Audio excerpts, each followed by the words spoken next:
Do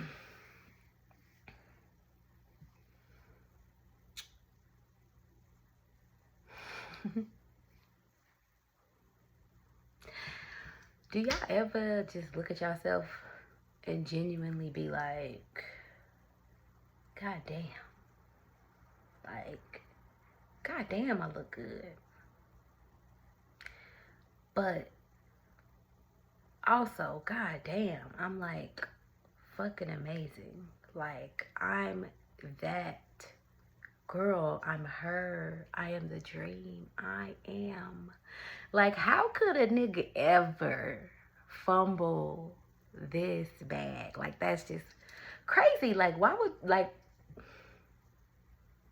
I mean, like, for me right now, I'll get into this skin.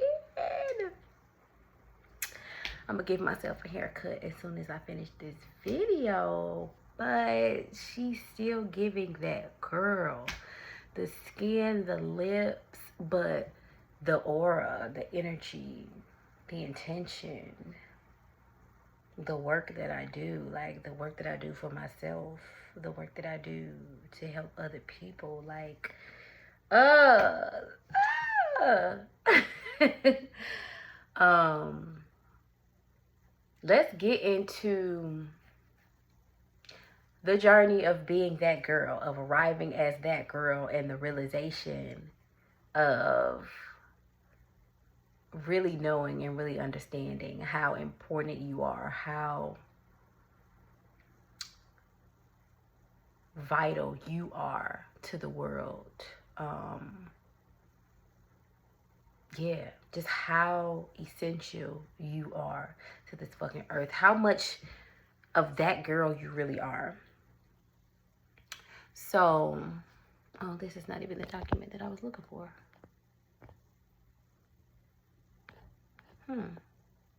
Oh, here we go. Yeah.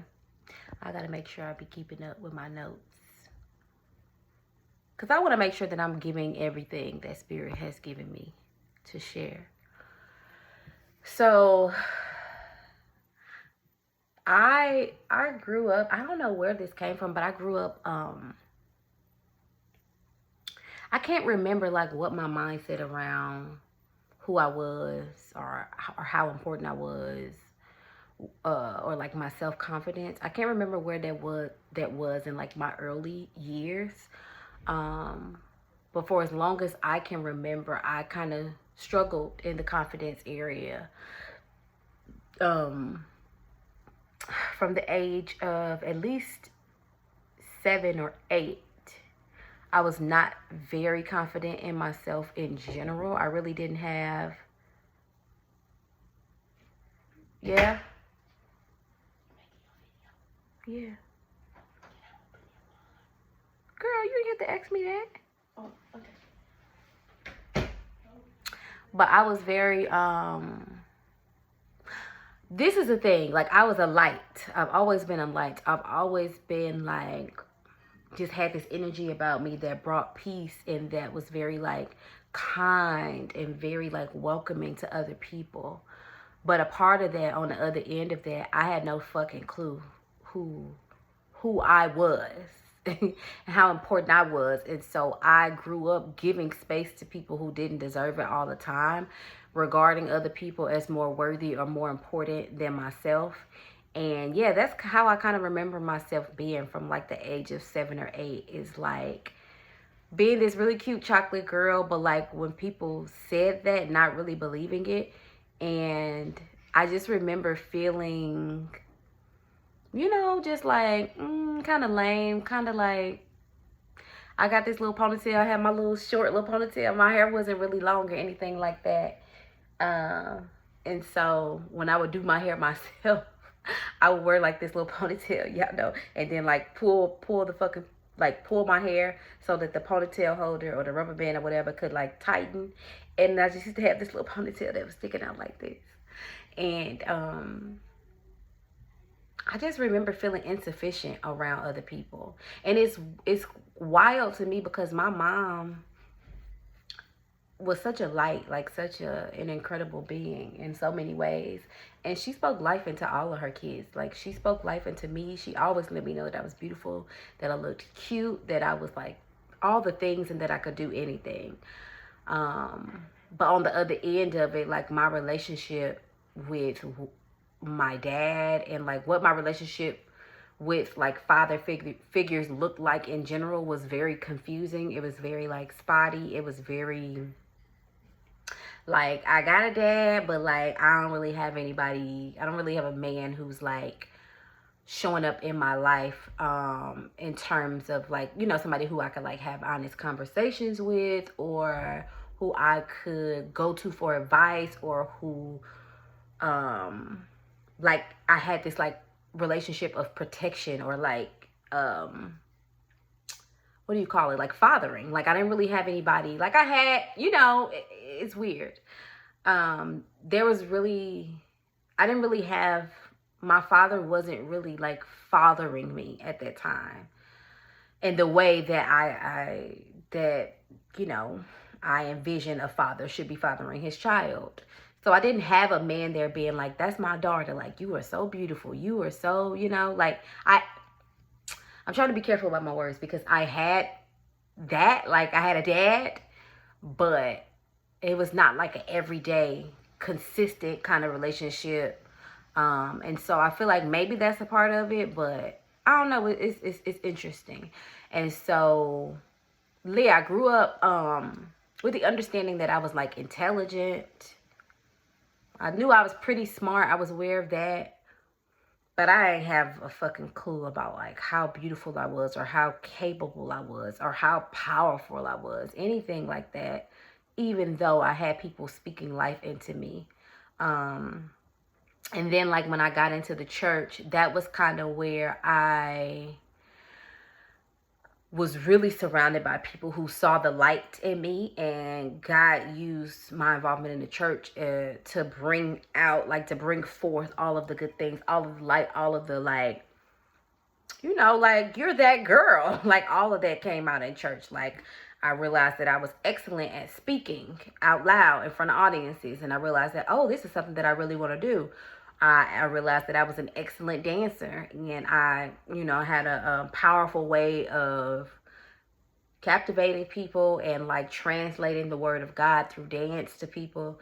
And I realized that I was pretty decent at singing, and I was pretty decent at acting, and like all these things. And I was like, oh my God, like, yes, like I love to do all these things. So I was like super involved in church, you know, from dancing to praying for people to eventually I got involved in preaching and decided that I wanted to be the one delivering sermons. And so I feel like that was a very external showing of my that girlness, of like me being so amazing, so powerful, so capable, so wonderful. All these people on the outside saw it. God saw it.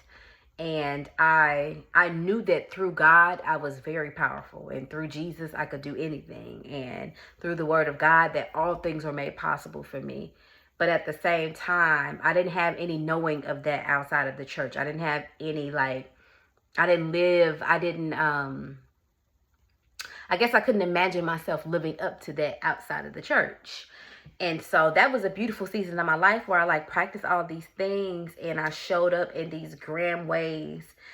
And I know that I like shifted so many lives from that space. I'm so grateful for that season of my life.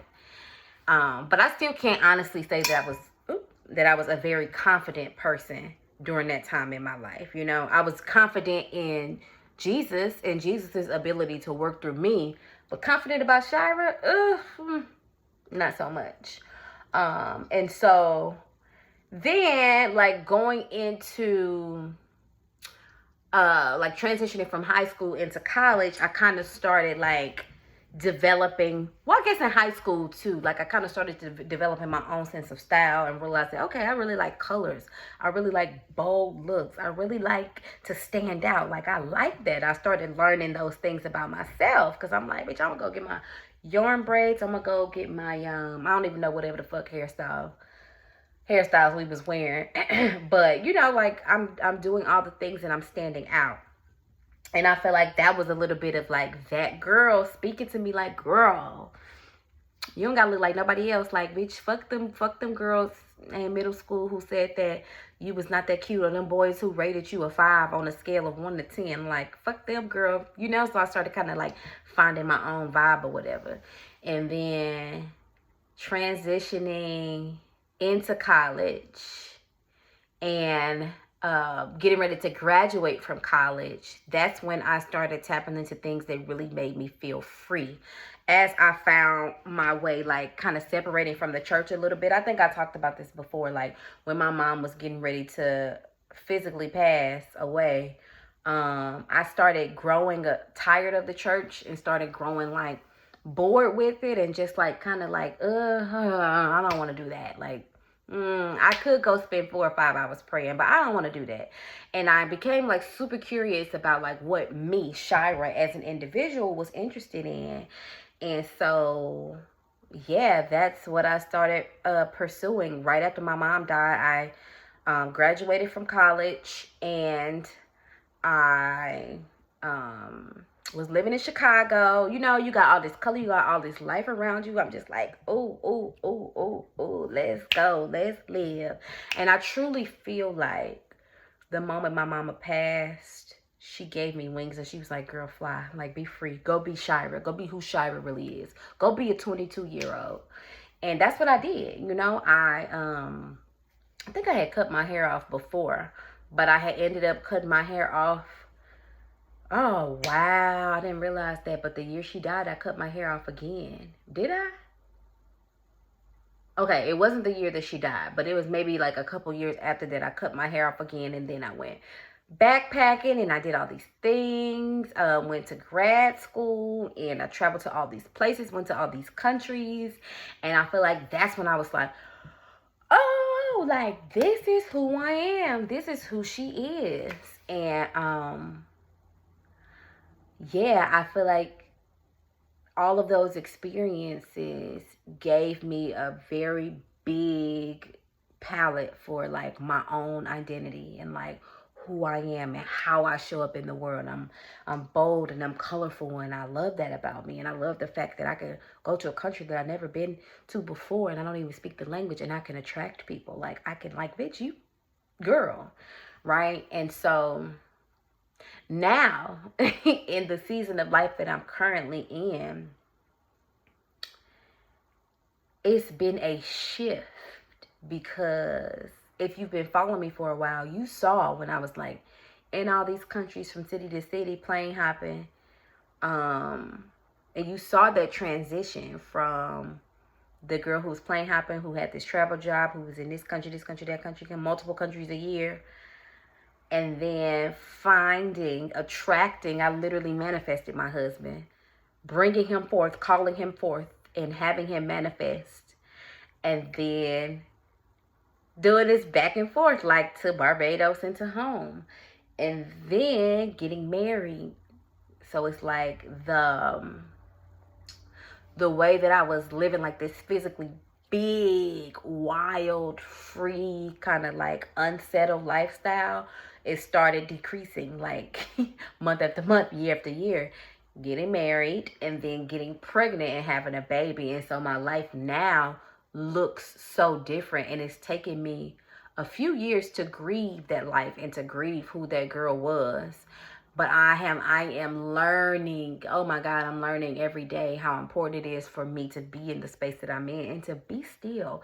Actually live somewhere, like sit your ass down in Maryland for a few years and live and connect with the people and grow a community and get to know yourself and get to know yourself some more and get to know your motherfucking self some more, because bitch, you are enough, and what you have right now is enough. And so you are that girl.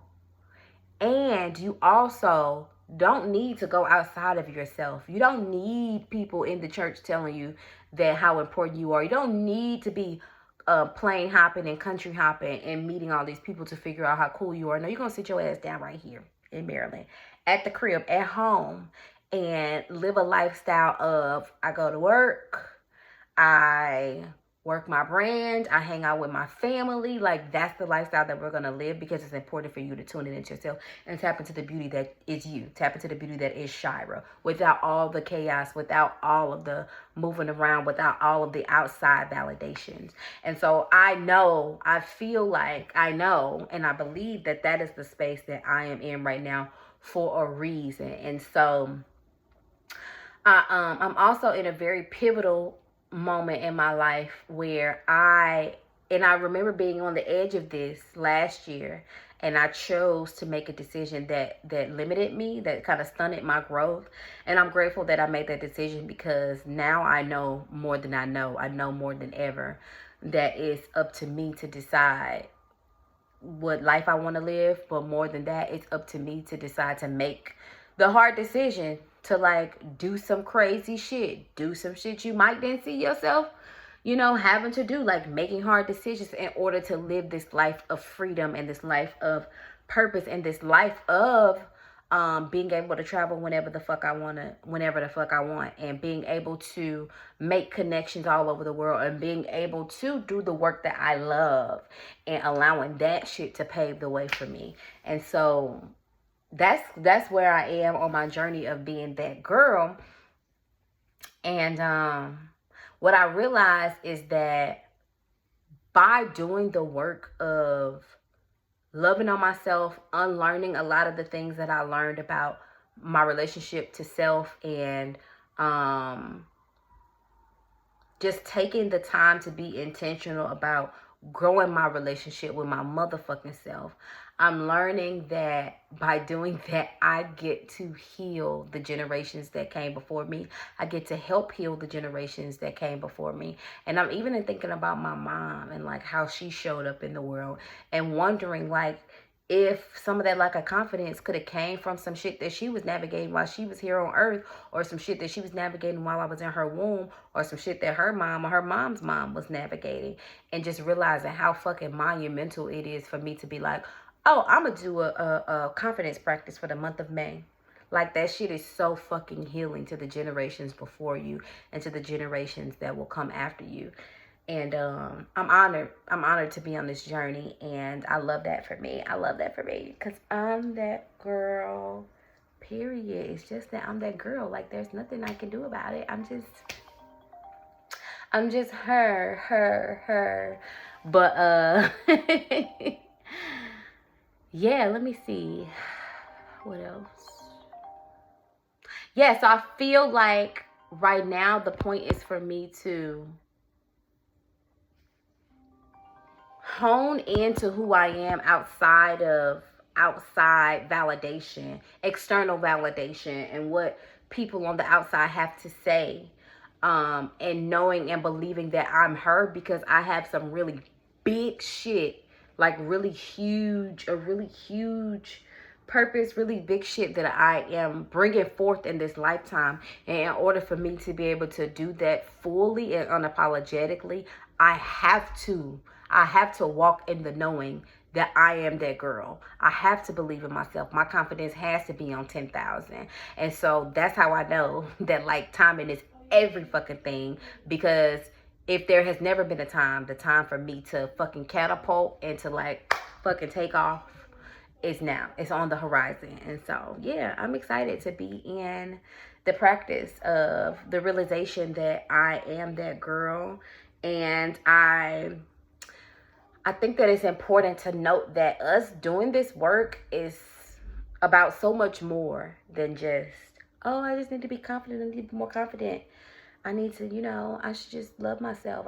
No, it's really about, in order for me to live the life that I know I deserve to live, in order for me to attract, to get, and to continue to call in the things that I know I deserve, which means that I get to live my purpose fully, right? In order for me to do that, I have to operate and live in the knowing that I am her, that I am enough, that I am deserving of all good things, that I am deserving, okay, of every good thing I can imagine, that I deserve all the money, that I'm like, that when I walk in a room, bitch, I exude richness, and I exude love, and I exude power, right? And I'm not saying that it's not possible to like live a good life if you're not fully confident, but I'm saying that if you want to live the best life possible for yourself, the way to do that is to love on yourself and pour into yourself more than you ever have before. That is the way to do that. Because if I love me and I really believe in me, who the fuck is ever going to stop me from doing anything? I don't give a fuck what the circumstance is. I don't give a fuck what they said. Because if I'm persistent in the knowing that I am enough and I can do any fucking thing, that means that I'm going to stop at nothing. Like, I'm never going to stop working to manifest the shit that I know I deserve. I'm never going to stop being her. I'm never going to stop living in love. I'm never going to stop growing. I'm never going to stop reading shit that helps me to grow. I'm never going to stop taking care of my body and taking care of my skin. I'm never going to stop showing up as that girl because I know that I'm her. I know that I'm deserving. And so that means that everything that I'm putting my fingers into, everything that I'm putting my hands into and my intentions into is going to come back prosperous. It's going to come back beautiful. It's going to come back bold. It's going to come back in abundance. Because that's the seed. Those are the kind of seeds that I'm planting into everything that I do. So I'm excited about this journey because for me, this is the beginning of a whole new world, of a whole new life, of a whole new attracting next level shit. Like, bitch, top floor energy. You know what I'm saying? Like, I've always loved luxurious shit and rich energy. But to live in that energy every day, bitch, yes. Bitch, sign me up. Okay? Sign me up. So, welcome to a month of practicing being that girl, because you are that girl, practicing leveling up that confidence higher than it's ever been before. And cheers to you, boo. I'll see y'all later. I love y'all. You her. Don't forget it.